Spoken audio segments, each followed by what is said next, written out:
queridos amigos? Bienvenidos. Esto es Nuevas Voces en Agricultura. ¿Se le ve cómodo a Juan Pablo Rodríguez? Una cosa así como en Costa Rica, yo lo veo una cosa así. Muy costarricense. Oye, pero Juan Pablo Rodríguez está, no sé, en un... con una hamaca atrás. En un quinchito. Pásate un vetado, ábrete un vinito, algo. ¿Cómo esto de conectarse así nomás, weón? Un melón. Oye, con todo lo vino, contrario. ¿No? Estuve buscando permanentemente un lugar para poder conectarme con conexión relativamente estable. Así que espero que funcione bien y pido disculpas si el fondo no es el más formal. Oye, bienvenido Juan Pablo Rodríguez, que además efectivamente está fuera del país, pero ha estado participando de una serie de encuentros, si no me equivoco, de Atlas, hasta donde me he enterado. Así que sí. No es que esté de vacaciones. Efectivamente. Ahí, Tomás, si me permite 30 segundos para explicarle a quienes nos escuchan. Claro, nos invitaron de Atlas, que es un centro una red de centros de estudios mundial, a explicar un poco el proceso constitucional chileno. Particularmente hay mucho interés y la verdad sea dicha, si bien durante el proceso hubo interés, yo creo que ese interés sigue para desentrañar las causas fundamentalmente que permitieron ese histórico rechazo del 4 de septiembre. Así que ese es el motivo por el cual me encuentro acá en el Caribe. Bien, pues. Ya, pero eso fue el domingo, ¿no? O digo, fue el fin de semana, ¿no? Eso fue el jueves y el viernes. Eso fue el jueves y el viernes, efectivamente, Juan. Muchas gracias por la aclaración. No. Pero seguimos acá para trabajar un poco más de la reunión. No, me parece muy bien. Networking. Y además, si uno va al Caribe a trabajar, obviamente hay que seguir un ratito más. Como te queda un par de días, claro. Falta la guayabera nomás, claro. Juan Pablo. Pero se te ve muy bien, Juan Pablo. Muchas gracias. Oye, Jorge Acosta, bienvenido, que llega tarde al programa una vez más. Aquí estamos, una vez más, feliz, contento. Saludos así al amigo de Uber que me trajo, estábamos escuchando aquí la agricultura. Saludos. Juan Lago, bienvenido, ¿cómo estamos? Encantado de estar con tres grandes amigos. Oye, Juan Lago lo hace tan bien que se repite el plato. ¿Te das cuenta? Viene los martes, viene los miércoles. Cuando me necesito. De repente baja de piso en el edificio, pero ¿qué vamos a decir? Yo soy un soldado. Un soldado a la causa. Oye, partamos entonces. Es que no sé con qué partir, porque una opción es volver a conversar de un tema que se instaló, que tiene que ver con esto de la presión social, la presión ciudadana del Partido Comunista.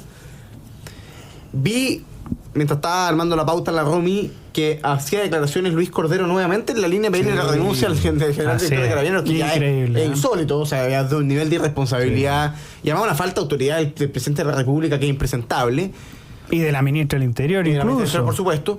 Hay un tema tributario interesante que ha pasado medio colado, un acuerdo de Marcel con la ADC que busca subirle el impuesto a las personas. Hay hartos temas circulando en la agenda pública. ¿Con qué partimos, Jorge Acosta? Yo creo que es bueno que cerremos lo de ayer porque hay antecedentes nuevos que tienen que ver con que el Partido Comunista dice que es malintencionada la declaración de Chile Vamos, que dice que el Partido Comunista va a utilizar medidas violentas para llevar a cabo lo que no pudo conseguir con las urnas. Y bueno, esta es la etapa que uno conoce, ¿eh? Uno podría describir el guión de cómo actúa el Partido Comunista y siempre termina, ¿cierto?, en esta etapa de la victimización, del anticomunismo, de que me están acusando de algo que no era. Y hoy día en la mañana escuchaba en una radio amiga una entrevista de Diego Vela, presidente de Revolución Democrática, y decía, a ver, ¿por qué la derecha se entusiasma tanto en criticar estas cosas si ellos también hacen marchas por la vida? Mira, lo dijo 2 veces. La UDI dijo también hace marchas por la vida, la derecha hace marchas por la vida. Pero la UDI no convoca la marcha por la vida. Primero, la UDI no convoca la marcha por la vida, y segundo, de hecho, la candidata a la UDI no cree en la vida. Los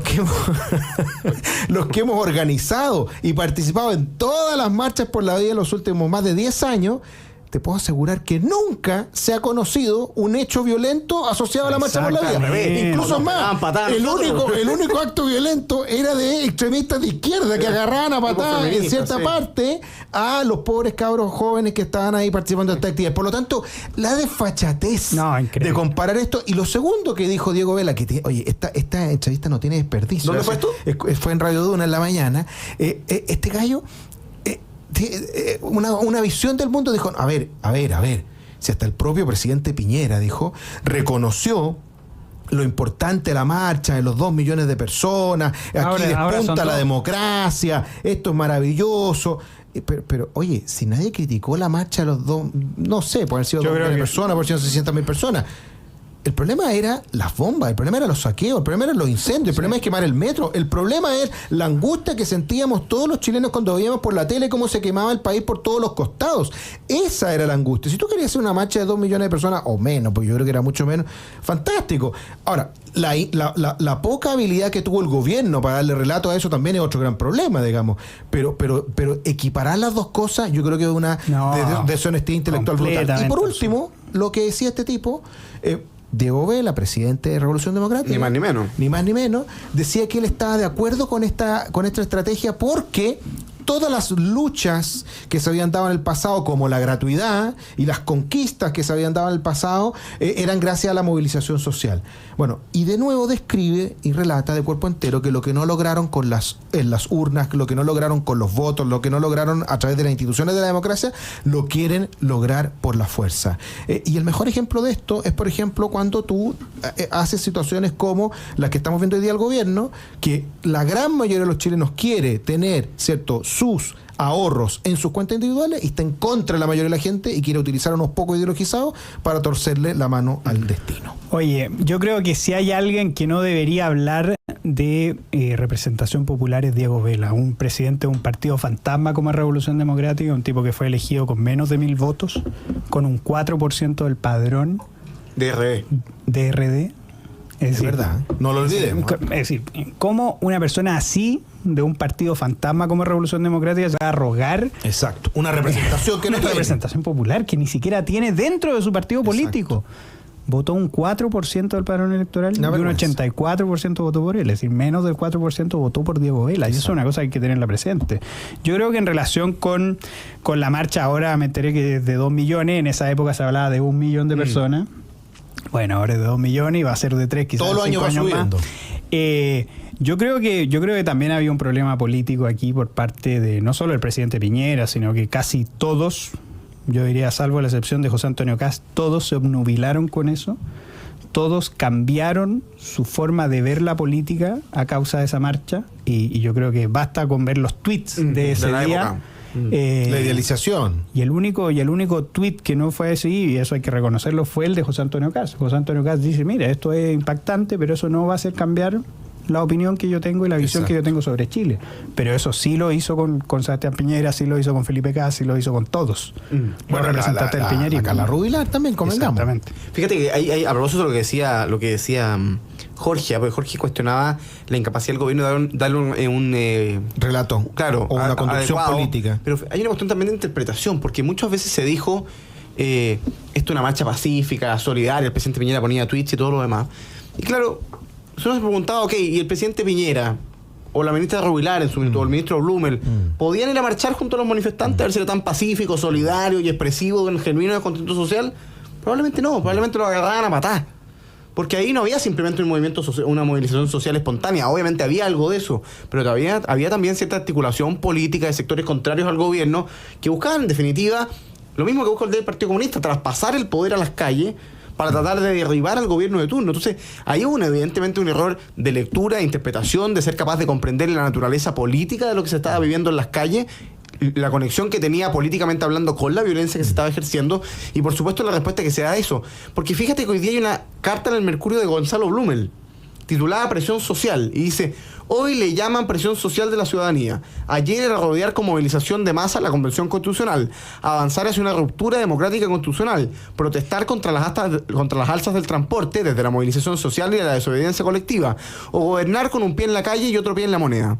El lema apunta siempre lo mismo: lograr por la vía de los hechos lo que no logran por la vía democrática. Que sería interesante si es que el gobierno, en particular con el ministro Blumel, no lo hubiesen concedido todo esto a la izquierda cuando era el gobierno, porque la verdad es que cuando el gobierno del presidente Piñera se ve forzado al tomar un acuerdo por la nueva constitución y por la paz, supuestamente, para apaciguar. 2 días después de que la oposición te dijo, hoy el proceso constituyente se inició por los hechos en la calle. Exacto. Bueno, entonces pareciera ser que esta vía es efectiva. El problema no es que ellos lo hagan, el problema es que tú no tengas autoridades lo suficientemente corajudas que hagan valer el Estado de Derecho y estén dispuestos a asumir los costos que tiene efectivamente enfrentar este tipo de actuaciones. Porque la verdad es que a nadie le puede sorprender esta actitud del Partido Comunista. Lo que es inaceptable, incomprensible, es que tú tengas un Estado de Derecho incapaz de hacerse valer y una democracia representativa incapaz de hacerse valer por la falta de valentía de quienes están construyendo el es Estado. una cuestión de lógica. Para que funcione la presión social tiene que haber un presionado que ceda. Exacto. Gonzalo Blumel fue uno de ellos. Juan Pablo Rodríguez. Perdón, Juan Pablo. Mira, yo suscribo naturalmente todo lo que se ha dicho. Y agregaría lo siguiente. Yo creo es evidente que la izquierda chilena, especialmente en los últimos 5 años, ha demostrado el ser obsecuente, sino cómplice con la violencia política como manera de conseguir cuestiones que no han podido conseguir por los votos, por las urnas, ¿no? Mostrando una vocación poco democrática o antidemocrática.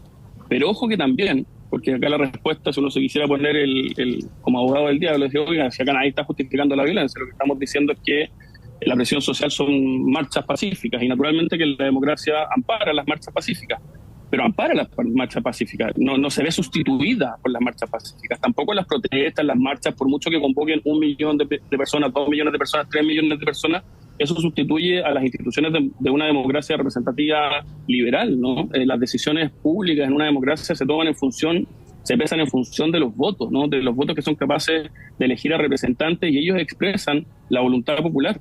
Detrás de esto subyace al final la misma lógica, porque del Partido Comunista uno conoce más su vocación antidemocrática, pero la misma lógica que viene promoviendo hace 15 años, 20 años el Frente Amplio en los colegios y en las universidades, la lógica del asambleísmo universitario, que para ellos es tan cómodo, ¿no? Como la mayoría de la ciudadanía en general no se va a manifestar, está trabajando, está en sus cosas, es relativamente despolitizada, bueno, démosle peso específico no a las mayorías que se expresan en los votos, sino que démosle peso específico a esas minorías organizadas, esas minorías politizadas, que en general son ellos mismos, y por eso les gusta el voto a mano alzada, por eso les gusta que la asamblea decide, no les gusta mucho los plebiscitos, las votaciones generales y universales. Y además, desde una perspectiva más general del proceso político, creo que esto es una notificación evidente de un fracaso brutal del gobierno en impulsar su reforma. No fue capaz, en buena hora para Chile, ¿no?, de sacar adelante las reformas que ellos pretendían. Y el camino para esto, creo yo, no es más violencia o porque el gobierno logre determinados acuerdos y permitir que en algo cambie la realidad de las cosas. No es ni la violencia ni las marchas, es el allanarse a la voluntad popular, es allanarse a lo que opina la mayoría de la ciudadanía. Es el problema de la reforma tributaria del gobierno, el problema de la reforma previsional es que son profundamente contramayoritarias. Si el gobierno quiere una reforma de pensiones, bueno, hágala como la quiere la ciudadanía, con 6 puntos de cotización individual. Si el gobierno quiere en materia económica avanzar, bueno, en vez de subir impuestos, baje los impuestos de modo tal de crecer y fomentar la mejor política pública, que es el empleo. Ese es el camino para que el gobierno logre avanzar, y no el camino que ya ha demostrado lamentablemente la izquierda chilena de la violencia o bien de la instrumentalización de minorías organizadas y radicalizadas. Oye, fíjate, y además complementando lo que dice Juan Pablo, yo creo que toda esta idea de la extrema, no, es que ni siquiera de la izquierda en su totalidad, de que son los movimientos sociales los que generan cambios sociales, es una visión histórica absolutamente falsa. Lo que de verdad genera bienestar, lo que de verdad genera cambios sociales es el progreso. Es decir, aquí es imposible hablar de una buena calidad en la salud, de una buena calidad en la educación, si no hay progreso económico. Exacto. Por más marchas que se hagan, al final, los únicos resultados que han tenido las marchas en 2006, en 2011 y las que han seguido es perfilar candidatos políticos. No han mejorado la educación, pero sí han generado cargos para Gabriel Boric, Giorgio Jackson, Camila Vallejo, Jorge Sharp y muchos, etcétera. Entonces, al final también hay que combatir esa falsa idea de que es necesario el movimiento social para que la gente esté bien. No, es necesario bienestar. Y ese bienestar se genera en libertad y con Estado de Derecho. Y han generado también eslogan que, entre otras cosas, generan peores condiciones para las personas, como lo hemos visto en educación, en la economía, en delincuencia, en migración. Pero yo quisiera recordar algo que grafica, yo diría, de la mejor manera la visión que tiene la izquierda y la visión que tiene el resto de las personas con respecto a situaciones como esta. Acuérdense ustedes del jueves antes del 4 de septiembre. Tenía que haber sido el 1 de septiembre del año 2022. El cierre de campaña. El cierre de campaña. ¿Se acuerdan de esa imagen icónica? De la imagen que salió en todos lados, de una marcha que la gente de izquierda decía 500.000 personas, llenaron la Alameda, y había una foto que además mostraba al fondo el Cerro San Cristóbal. Exacto. ¿Te acuerdas o no? Y unas lucecitas chiquititas, y decían, aquí está el pueblo, 500.000 personas en el apruebo para el 4 de septiembre, y ahí arriba el cerro, en la punta del cerro, la derecha, ultramontana, radical, donde hay 4 gatos. veamos los resultados. Eso generó, y aquí termino, eso generó que incluso empingorotados encuestadores que consistentemente habían dicho Roberto Isixson, gerente general de la academia, que iba a ganar el rechazo por varios puntos de diferencia, el día anterior, el sábado, enviara por WhatsApp a todo el mundo diciendo que mira, que quizá en una de esas estaba todo empatado, que estábamos ahí voto a voto, que cualquier cosa podía pasar. ¿Y qué fue lo que sucedió? Lo que sucedió fue que el 4 de septiembre 8 millones de chilenos le dijeron que no a la propuesta refundacional de la izquierda, con la votación más clara, más contundente y más mayoritaria nunca antes vista en nuestra historia. Y nadie más habló de esa posición de la izquierda diciendo que se creía ganadora simplemente porque había llevado mucha gente a las calles. Entonces no nos quedemos con la presión social, no nos quedemos con las vociferantes de izquierda, porque esa mayoría silenciosa, sensata, habló contundentemente y lo va a seguir haciendo en las próximas elecciones. Mira, pero al final el gran problema es que nosotros no podemos impedir que la izquierda se autoarrogue el representar al pueblo. Pero lo que sí podemos exigir es que la derecha, de una vez por todas, represente correctamente a esa mayoría silenciosa y no se deje llevar por canto de sirena y por marcha grande. Eso es. Fíjate lo que dijo en su minuto, pues no hay que dejarlo pasar, porque hay mucha persona de derecha que le encanta hacer análisis y diagnóstico político en función de lo que dicen 2 o 3 encuestadores. Que no son solo encuestadores, sino que son analistas políticos, cuestión que es muy legítima. Exante publicaba una entrevista de Roberto Isixson el 2 de septiembre. Gerente CADEM, el plebiscito está en un escenario abierto y depende de los niveles de participación de este domingo. Los días previos había dicho que la elección estaba zanjada desde fines de marzo. Así es. Mira lo que dice su primera respuesta. La movilización del apruebo en la región metropolitana, los actos sucesivos en varios puntos de Chile y el cierre de campaña en Santiago demostró que el apruebo tuvo una capacidad de movilización muy relevante y eso hace que la elección esté en un escenario abierto. El resultado va a depender de los niveles de participación que tengamos el domingo. Y nadie le cobró eso el día domingo. Oye, y claro, cuando tú ves un resultado que se zanjó por 25 puntos de distancia, la verdad es que claro, uno dice, bueno, ¿cómo estaban tan perdidos? Y los encuestadores es una metodología, no es solamente... Olfato, oye, claro. Por supuesto. Oye, hagamos una pausa comercial, vamos a volver con Luis Cordero, vamos a volver con el tema tributario, vamos a volver con la municipal también, porque parece que Sichel quiere ir por Santiago.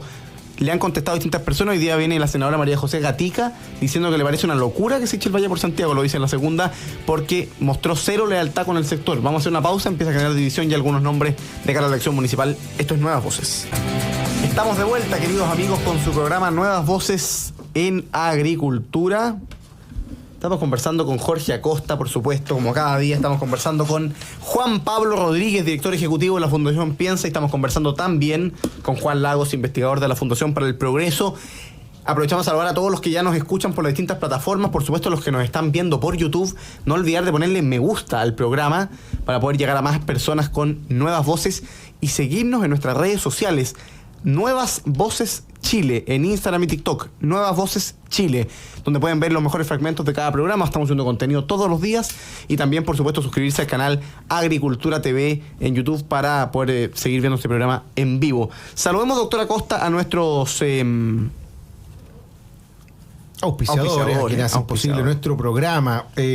Posgrados de la Universidad San Sebastián cuenta con más de 100 programas en diversas áreas del conocimiento. Más de 14.000 egresados han preferido sus magíster, diplomados, postítulos y especialidades. Conoce más en posgrados.uss.cl. Acciones como apagar las luces cuando no se necesitan contribuyen al cuidado del medio ambiente y al de tu bolsillo. En Enel te animamos a adoptar medidas de eficiencia energética. Más información en enel.cl. Y AFP Capital quiere ser tu AFP. Con su video atención podrás conectarte con un ejecutivo estés donde estés, nos dice AFP Capital. Vamos a entrar, doctora Costa, a conversar de un tema interesante, porque es interesante por lo insólito, por lo irresponsable, porque es un fiel reflejo de lo penca que es este gobierno en el sentido más profundo del término, ¿no? No solo lo incapaz, lo incompetente, sino también la falta de orden interno, la falta de autoridad de los ministros, la falta de autoridad del presidente de la República, la falta de lineamientos claros para ver quién dice qué y cuándo se dice y en qué circunstancias. Lo poco relevante que resulta para el gobierno que tengamos ministros contradiciéndose en público y la opinión pública absolutamente consternada. ¿Por qué lo digo? Luis Cordero de cara a la formalización del general Yáñez. Noticia hace 2 horas de La Tercera. Cito: alguien en un cargo directivo debería pensar en no perjudicar la institución que dirige. Si yo supiera que me van a formalizar, lo natural es que dijera que esto es un proceso que no compromete mi principio de inocencia, pero es cierto que yo dirijo una institución. Creo que hay que actuar con lealtad al interés general, que es la institución a la que uno pertenece. Lo que dice Luis Cordero en definitiva es que reivindica su punto en virtud del cual le pide al general director Yáñez que renuncie de Carabineros de Chile, en circunstancias que esto ya lo dijo hace una semana y media en un programa de televisión un día domingo. Fue refutado al día siguiente por la ministra Vocero, generó una polémica importante. La ministra Vocera dijo que si el general director Yáñez seguía en su cargo era porque el presidente así lo quería, y hoy día vuelve a decirlo. Entonces, ¿qué esconde el gobierno? ¿El gobierno va a sacar a Yáñez? ¿O el punto de fondo es que Luis Cordero aquí dice lo que quiera, nadie se le para, nadie se le enfrenta? Da lo mismo. Y además en algo que está absolutamente fuera de su ámbito de competencia. Es decir, la Policía de Investigaciones no depende del Ministerio de Justicia. Ahora, ¿qué uno y Carabineros puede esperar? Tampoco. Exactamente. ¿Y qué es lo que uno puede esperar de, por ejemplo, Cordero? Que hable sobre un director, un Ceremi que hizo tal cosa, un director de un hospital. Es realmente preocupante. Claro. Y además es realmente preocupante que la ministra, Carolina Toá, hablar de minería, de hidrógeno verde, del acuerdo. Que en la práctica lo ha hecho todos estos meses, digamos. Por eso decían que era como el abogado del gobierno. Claro. El abogado defensor, sí. Exactamente. Entonces, en ese sentido se nota un gran despelote en el gobierno.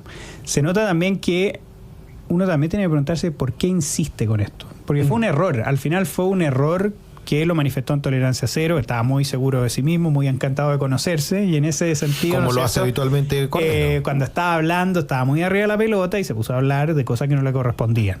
Todo el mundo interpretó por las declaraciones, ¿no es cierto?, de todos los personeros de gobierno y por el acto en el cual se encontraron Gabriel Boric con el general director de Carabineros al día siguiente, que había sido un error de Cordero. Entonces la pregunta es, ¿por qué Cordero sigue insistiendo con eso? Es realmente impresentable. Juan Pablo.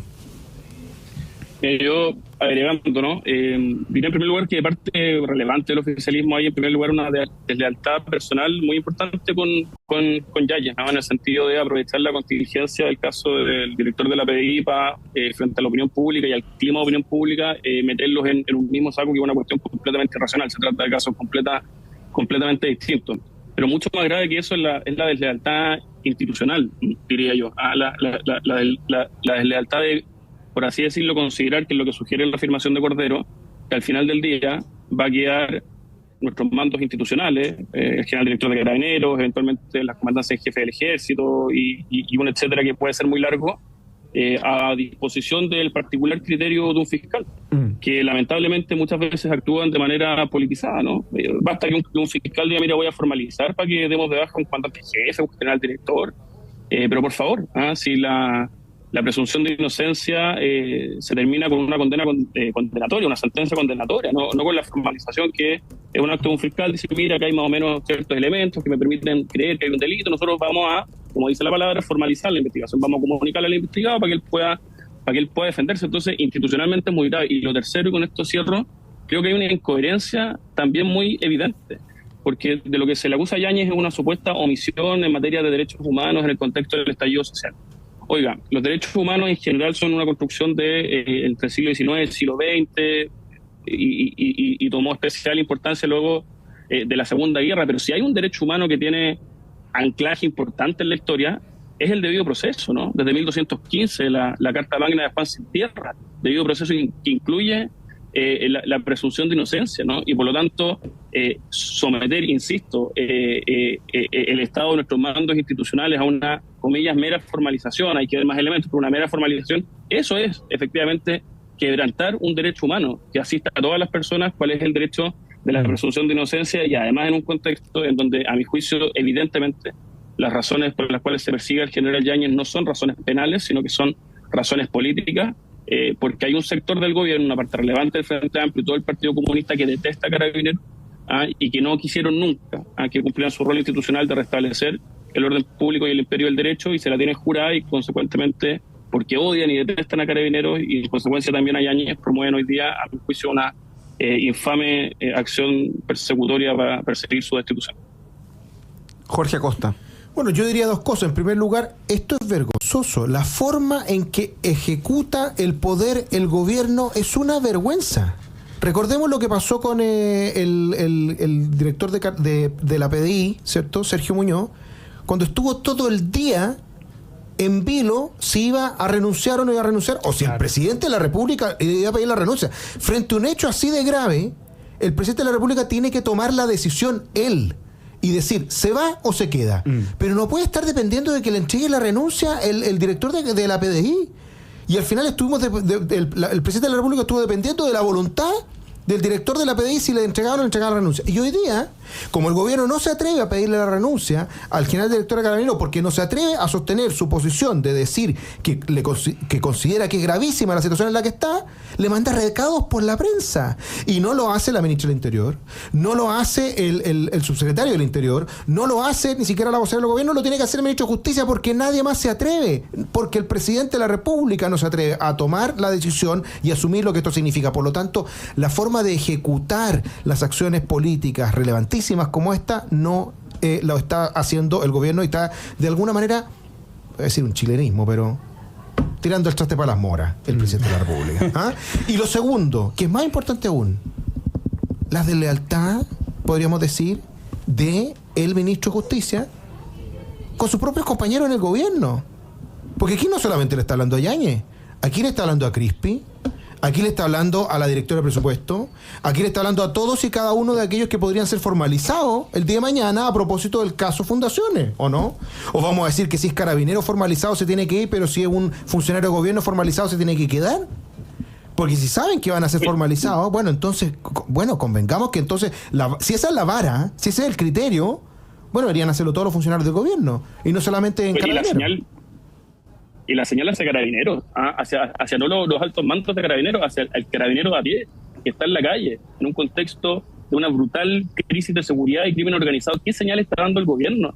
Que va a perseguir estas supuestas omisiones en materia de derechos humanos, en la persecución del delito, pero por favor, la señal que tiene que dar el gobierno es precisamente la contraria. Es decir, vamos a fortalecer nuestra inteligencia para infiltrar a las organizaciones criminales, vamos a pillar a los líderes de estas organizaciones criminales, si están infraganti, los vamos a justiciar, vamos a respaldar a Carabineros de Chile, no vamos a empezar a inventar teorías abstractas y etéreas de delitos omisivos, de no sé qué cosa, en donde la señal que se le da al carabinero de pie es que si ya estaba con una camisa de fuerza, se le redobla esa camisa de fuerza. El gobierno nos está notificando, y también con lo que conversábamos en el primer bloque, cómo van a volver ellos cuando sean oposición. Van a volver a hacer la misma oposición miserable que fueron al gobierno del presidente Piñera, van a volver a ser exactamente igual. En la calle, validando la violencia, deslegitimando carabineros, deslegitimando la policía, promoviendo el descontrol del orden público y recetas que son exactamente las contrarias que Chile necesita en un contexto especialmente crítico de seguridad y crimen organizado. Vamos a hacer una pausa comercial, queridos amigos. Vamos a volver a hablar del tema municipal, pero quiero aprovechar de saludar a todos los que nos escriben aquí. Raúl Fajardo, que nos escribe como siempre, gran programa, nos dice desde Suecia. Silvia, que siempre se conecta muy tempranito. José González, que pone mi like número 9. Saludos, Tomás, invitados al programa. Andrea pone el acuerdo el 15 de noviembre fue un pacto de Múnich. Piñera fue Chamberlain y José Antonio Caz fue Churchill. Interesante ahí paralelismo histórico con la guerra mundial. Oye, saludo a Rodrigo Gravert, que nos escribe también. Paola Ramírez, listo mi like de hoy. Cariño a todos los panelistas. Saludos también. Patricia Isabel Rivas Astorga, buenas tardes a los 4, excelente programa. Marta Norte, gracias a ustedes por el programa, muy bueno, los escucho todos los días, ya di mi like. Muchas gracias a todos los que nos van ahí ayudando con sus me gusta, que son muy importantes para llegar a más personas. Vamos a hacer una pausa comercial en Nuevas Voces, en esta conversación con el director ejecutivo de la Fundación Piensa, Juan Pablo Rodríguez, con el investigador de la Fundación para el Progreso, Juan Lagos, con el doctor Jorge Acosta, y en pocos minutos vamos a volver para conversar de lleno con lo que está pasando en materia municipal, porque hay novedades. Quédate aquí en Nuevas Voces de Agricultura. Estamos de vuelta, queridos amigos, con su programa Nuevas Voces en Agricultura, en este día miércoles ya 27 de marzo. 27. Sí, 27. Quiero que se acabe marzo ya. ¿No? Bueno, el lunes ya no va a quedar más marzo. Y el viernes de feriado. Así y el viernes de feriado, bueno, Semana Santa, no hay que olvidar. Así es, feriado. Aunque hay algunos que se van a tomar feriado desde el jueves, pero ¿para qué vamos a dar detalles? Técnicamente voy a estudiar el jueves y el viernes, lo que pasa es que va a ser fuera de Santiago. Te vamos a echar de menos. Vamos a tener un bonito jueves de historia. Con el profesor San Francisco. Muy bien. Oye, conversemos del tema municipal. Hay varias novedades. Se lanzaron los republicanos. La primera es que Sebastián Sichel confirma su interés de participar por Santiago. Está haciendo una encuesta para ver si es competitivo o no. Hay una convicción de fondo de ir a trabajar por Santiago.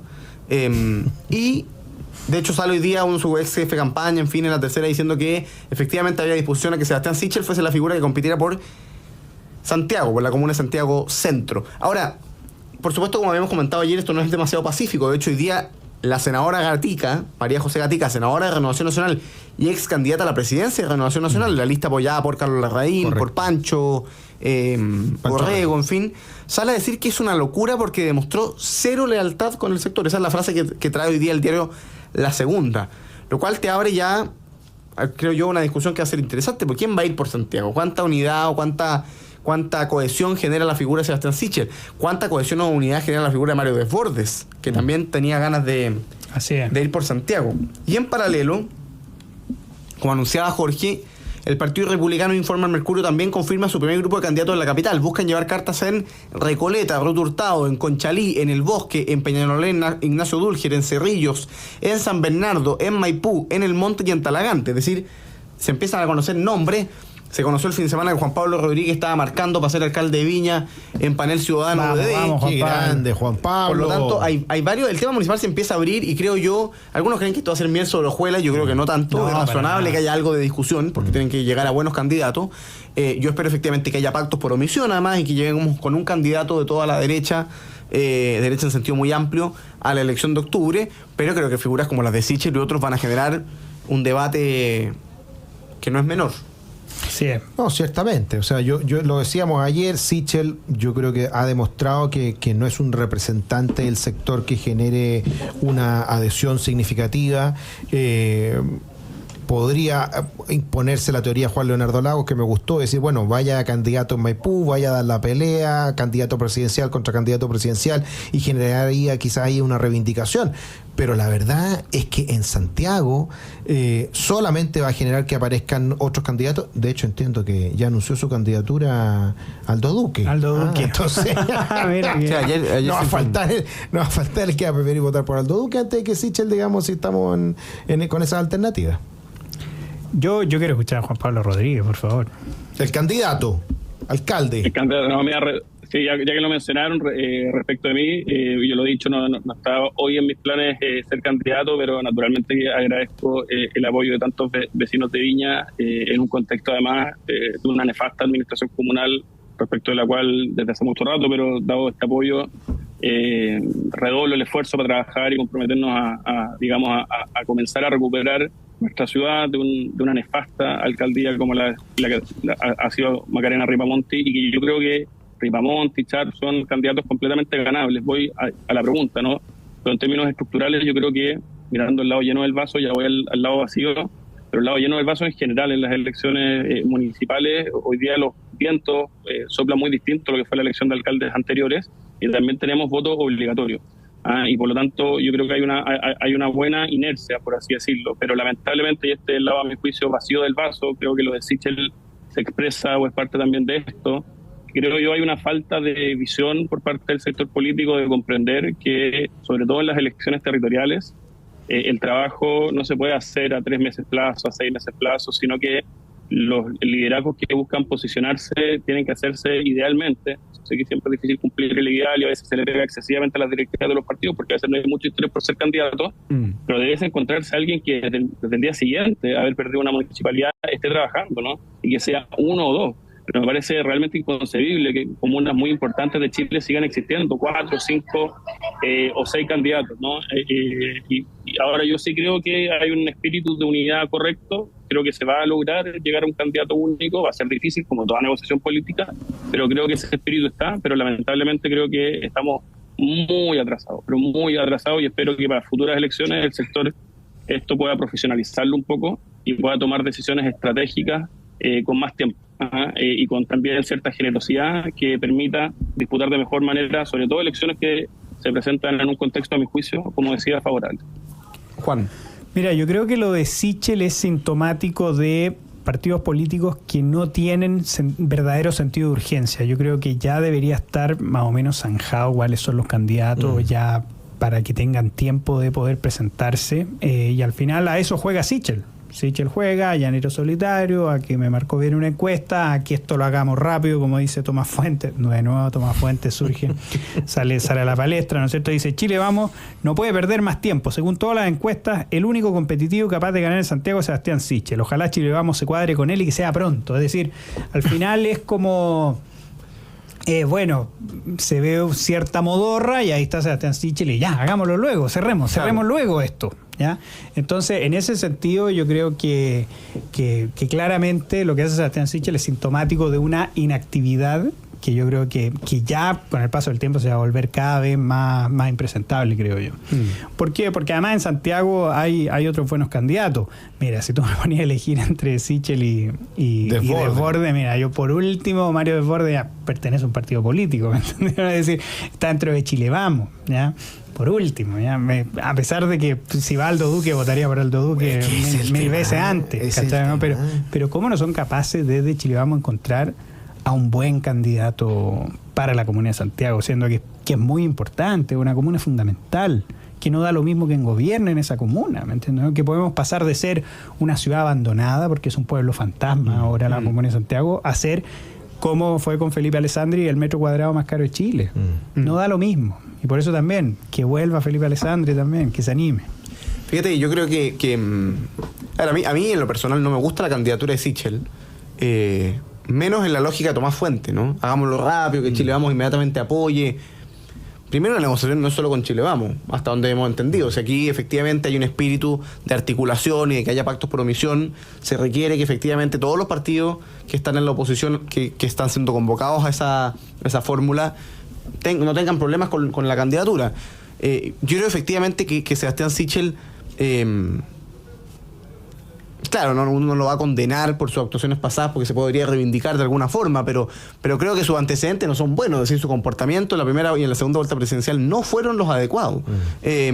Y por lo tanto, yo creo que tiene que dar algún grado de garantía al sector de que efectivamente va a hacer campaña, o sea, si resulta ser candidato a hacer campaña considerando los partidos, con ideas de derecha, sin ahuyentar a su propio votante, sin pegarle palos a Duque si es que Duque va, sino obviamente enfrentando a la izquierda, ¿no? Sin pegarle palos a los posibles candidatos presidenciales. Por supuesto, eso es una vamos a tener después un Sichel en Santiago pegándole palos a los otros candidatos presidenciales que no le caen bien. Por supuesto. Segundo, yo le haría tomar un compromiso y dice, si es candidato a alcalde de Santiago, es para ser alcalde de Santiago y no para competir en la primaria en 6 meses más. O sea, yo creo que hay un tema importante, ¿no? Si Sichel quiere ser candidato a alcalde por Santiago, es para reconstruir Santiago y no para ocuparla como un trampolín para los 6 meses abandonar la comuna. Yo creo que hay un tema que es importante, pero ¿por qué está pensando en Santiago y no en otra? Claro. Creo que hay una pregunta que es importante. Ahora, eso le rebota a varios otros más después. Por supuesto, yo creo que eso es un criterio que hay que tenerlo de manera más o menos clara. Al final, Sichel sigue siendo una persona sin partido, una persona que sin este desorden de los partidos políticos, sin esta inercia de los partidos políticos, sería absolutamente irrelevante. Porque si los partidos estuvieran fuertes y estaríamos hablando de Rodrigo Delgado como la UDI muy convencida por Rodrigo Delgado, RN muy convencido por Desbordes, si hubiera más movimiento, si hubiera más sentido de urgencia, obviamente una candidatura en solitario de Sebastián Sichel tampoco sería tan relevante. Entonces, en ese sentido, yo creo que hay que señalar ese sentido de urgencia. Yo creo que eso descansa en una idea que no es verdad, porque Sebastián Sichel es independiente, pero el que le pide a Sebastián Sichel considerar una opción municipal es la UDI. Es la UDI, exacto. Entonces hay ahí también un puente que se le genera, ¿no? Porque claro, no tiene partido. A mí más que no tenga partido me complica que actúe contra los partidos. Porque que no tenga partido, y si el día de mañana Sergio Melnik quisiera ser candidato a alcalde y él mejor en un lugar y no tiene partido, yo feliz lo apoyo. O sea, estoy dispuesto a verlo caso a caso. Pero creo que en este caso... primero me parece curiosa la jugada a la UDI de ofrecerle ir de alcalde, porque no sé qué mérito ha hecho Sichel en el último tiempo que lo haga reconectar con la base social de derecha a la que abandonó en la primera vuelta presidencial y que terminó con la base social de la derecha abandonándolo a él también. Eso explica que haya sacado 10 puntos, sacó 10 puntos. El candidato del piñerismo en la primera vuelta presidencial sacó un 10%. Saliendo cuarto. O sea, si no hubiese sido por José Antonio Kast... Y con la campaña más cara. Con la campaña más cara, con el apoyo de todos los ministros, de todos los partidos. Entonces, yo creo que hay un tema interesante. Pero además... Bueno, yo creo también que acá hay que transparentar quiénes efectivamente están dispuestos a ser candidatos por Santiago y por qué razones. Porque si la única razón es que estáis marcando en las encuestas... Eso puede cambiar de la noche a la mañana. Por supuesto, y depende de la encuesta también. Porque yo me fijé en el detalle de la encuesta de la UDD el otro día y no era de mención espontánea. Era de las personas que se nombraban. Entonces usted le dicen, oiga, entre Sichel, Hasler y no sé quién, ¿por quién vota? Pero no está mencionado Aldo Duque. Tampoco está mencionado Felipe Alessandri. Tampoco está mencionado... Mario Desbordes, da lo mismo.